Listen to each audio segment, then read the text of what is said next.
अस्सलाम वालेकुम साथियों। दिल्ली विधानसभा चुनाव में असदुद्दीन ओवैसी की पार्टी ने 2 विधानसभा सीटों पर अपने प्रत्याशी उतारे हैं। ऐसे में उनसे सवाल बन रहा है कि अगर ये 2 विधानसभा सीटें चुनाव में जीत भी गए तो 2 सीटें जीतकर वो क्या कर लेंगे। ऐसा ही प्रेस कॉन्फ्रेंस के दौरान एक लड़के ने उनसे सवाल पूछा कि अगर आप ये दोनों विधानसभा सीटें चुनाव जीत जाते हैं तो आप किस पार्टी के साथ जाएंगे, किस पार्टी को आप समर्थन देंगे, अगर ज़रूरत पड़ी तो सरकार बनाने के लिए आपकी ज़रूरत पड़ी तो आप किस पार्टी की तरफ जाएंगे। ऐसे में असदुद्दीन ओवैसी साहब ने एक बहुत ही अच्छा जवाब दिया और साथ ही साथ कहा है कि हम ओखला की आवाम से दोबारा मिलेंगे और ओखला की आवाम जैसा फैसला करेगी वैसे ही फैसला करेंगे। आइए सुनते हैं असदुद्दीन ओवैसी का हम ये बयान। 2 सीट पे जो है आप जीत जा रहे हैं इंशाल्लाह। और अरविंद केजरीवाल को जरूरत पड़ती है सरकार बनाने के लिए। तो क्या उस हम कल रात में क्या बोले? हमने सुना नहीं। आप कल जलसे में नहीं थे? बहुत भीड़ थी।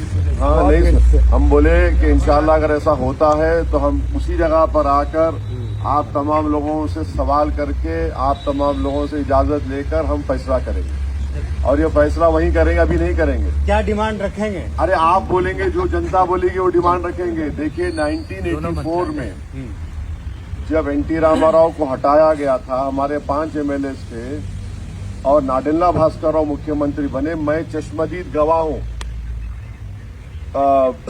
उस वक्त मेरी उम्र होगी 14-15 साल।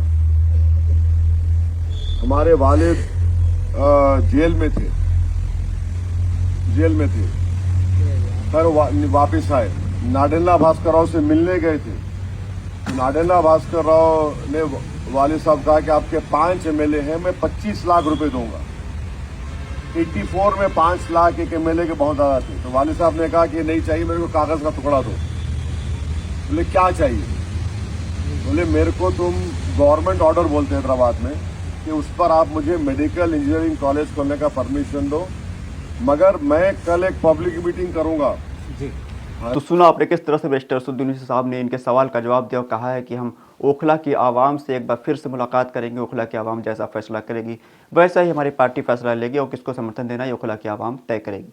आपको बता चले कि 5 फरवरी को यहाँ पर वोटिंग होगा, 8 फरवरी को चुनाव के नतीजे आ जाएंगे। कल 3 फरवरी है और चुनाव प्रचार का कल आखिरी दिन है। ऐसे में असदुद्दीन ओवैसी साहब एक ओखला के अंदर रोड शो करने वाले हैं तो वहीं इम्तियाज जलील साहब ताहिर हुसैन के समर्थन में मुस्ताबाद के अंदर रोड शो करेंगे। इन्हीं दोनों विधानसभा सीटों पर सबसे ज़्यादा चर्चा जिनकी हो रही है दिल्ली विधानसभा चुनाव में, इन्हीं दोनों विधानसभा सीटों के बारे में हो रही है और 2 प्रत्याशी शिफाउर रहमान खान और ताहिर हुसैन के लिए सबसे ज़्यादा चर्चाएं नेशनल मीडिया पर हो, सोशल मीडिया पर, हर जगह चर्चा हो रही है। आम आदमी पार्टी और कांग्रेस पार्टी के प्रत्याशी जो है वो इन पर इल्ज़ाम लगा रहे हैं कि भाजपा को फायदा पहुँचाने के लिए आए। हालांकि ऐसे में देखने वाली बात ये होगी कि इंडिया गठबंधन जो कि एक साथ होकर लोकसभा का चुनाव लड़ा था, इस बार वो अलग अलग चुनाव लड़ रहे हैं और यहाँ पर 70 की 70 विधानसभा सीटों पर लोग अलग अलग लड़ रहे हैं। ऐसे में इन लोगों के वोट बंटने की वजह से किसको फायदा होगा इसका जवाब ये लोग नहीं दे पा रहे, लेकिन महज 2 सीटों पर चुनाव लड़ने वाले असदुद्दीन ओवैसी की पार्टी पर ये लोग सवाल खड़े कर रहे हैं। ये कुछ हास्यास्पद बातें हैं। ऐसे में देखने वाली बात होगी कि असदुद्दीन ओवैसी को क्या ओखला और समाज के आवाम एक्सेप्ट करेंगे, क्या उनको अपना विधायक जिताकर अपने पार्टी को